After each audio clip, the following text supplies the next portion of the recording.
they follow up with that fight with a main event bout overseas on a military base against Diego Sanchez. Oh, it was in San Diego. Was it in San Diego? It was on a military base, so am I correct? Yeah, it was in Miramar. It was the first fight for the troops. Yeah. Okay. And this is another weigh-in I needed to see. I couldn't find it, man.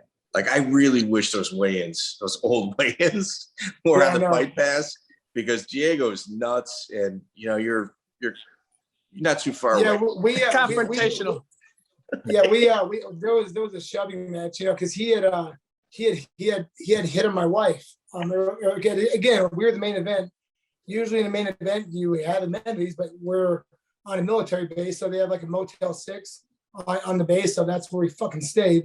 And he didn't know Lisa was my wife, and he had hit on her. And I mean, I've known Diego for a long time. He's a nice guy. He gets himself worked up for fights, but there was, he was, I knew he was terrified for that fight.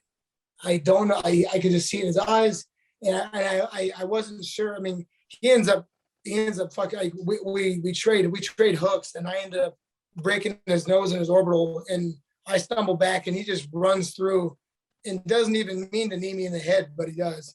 And I remember watching. I wake up and I see his feet walking away. I'm going, oh no, I've been knocked out.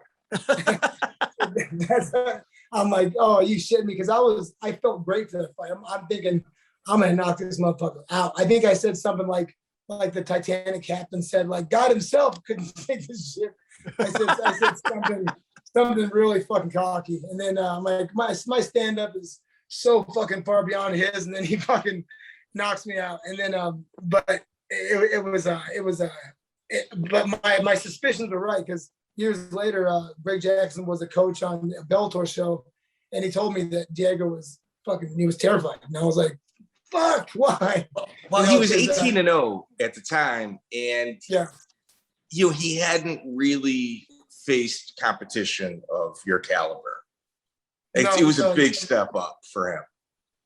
Yeah, and I look at the video, and that's because the only time I've ever been put to sleep like that, and it's not a fun thing seeing your head get bounced off the fucking floor, but because after he knees me, he kind of falls back into the cage, holding his eye, and blood's run down his nose, and I'm just thinking, like, fucking one day late, $1 short again.